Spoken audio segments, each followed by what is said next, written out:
السلام عليكم ورحمة الله وبركاته. الحمد لله الذي نحمده ونستعينه ونستغفره ونؤمن به ونتوكل عليه. أما بعد. அன்பிற்குரிய அல்லாஹ்வின் நல்லடியார்களே, அன்பு சகோதரர்களே, நாம் தொடர்ச்சியாக பார்த்து வரக்கூடிய துஆக்களினுடைய திக்ருகளினுடைய தொகுப்பில் இன்று நாம் பார்க்க இருக்கின்ற விடயம் என்னவென்றால், நாம் ஃபஜ்ருடைய தொழுகையை தொழுதுவிட்டு இந்த துஆவை ஓதுவோம்.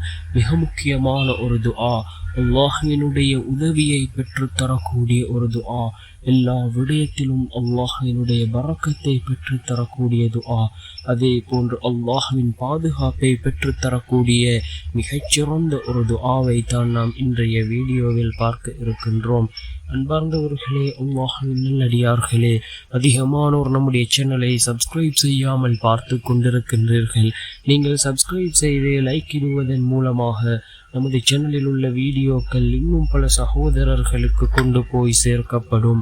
அவர்கள் அதனை பார்த்து பயனடைந்தால் அதற்குரிய கூலியை அல்லாஹ் உங்களுக்கும் வழங்குவான்.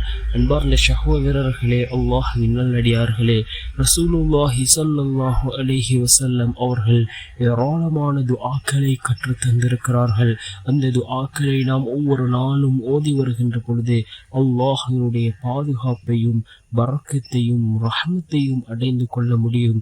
அப்படிப்பட்ட துஆக்களில் மிகச்சிறந்த ஒரு துஆ என்னவென்றால், அல்லாஹும்ம ஹ்தினி ஃபீமன் ஹதைத் வஆஃபினி ஃபீமன் ஆஃபைத் وتولني فيمن توليت وبارك لي فيما أعطيت وقني شر ما قضيت إنك تقضي ولا يقضى عليك إنه لا يذل من واليت تباركت ربنا وتعاليت.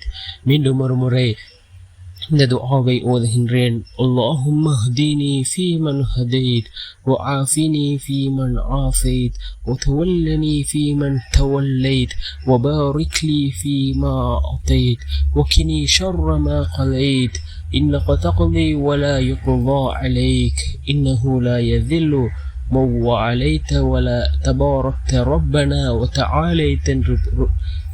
வரக்கூடிய இந்த துஆவினுடைய பொருள் என்னவென்றால், இறைவா, நீ நேர்வழி காட்டியவர்களுடன் சேர்த்து எனக்கும் நேர்வழி காட்டுவாயாக. நீ ஆரோக்கியம் அளித்தவர்களுடன் சேர்த்து எனக்கும் ஆரோக்கியம் அளிப்பாயாக. நீ பொறுப்பேற்றுக் கொண்டவர்களுடன் சேர்த்து எனக்கும் பொறுப்பேற்றுக் கொள்வாயாக.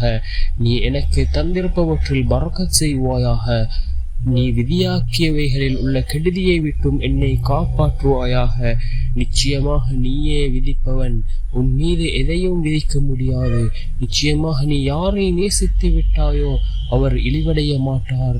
எங்கள் இறைவா, உன் அருள் விசாலமானது, உன் மகத்துவம் மேலானது என்று பொருள்படக்கூடிய இந்த துஆ ஹசன் இப்னு அலி ரலியல்லாஹு அன்ஹு அவர்கள் அறிவிக்கின்ற ஹதீஸ் நசாஇ என்கின்ற நபிமொழி தொகுப்பு நூலிலே 1744வது ஹதீஸாக பதிவு செய்யப்பட்டிருக்கின்றது.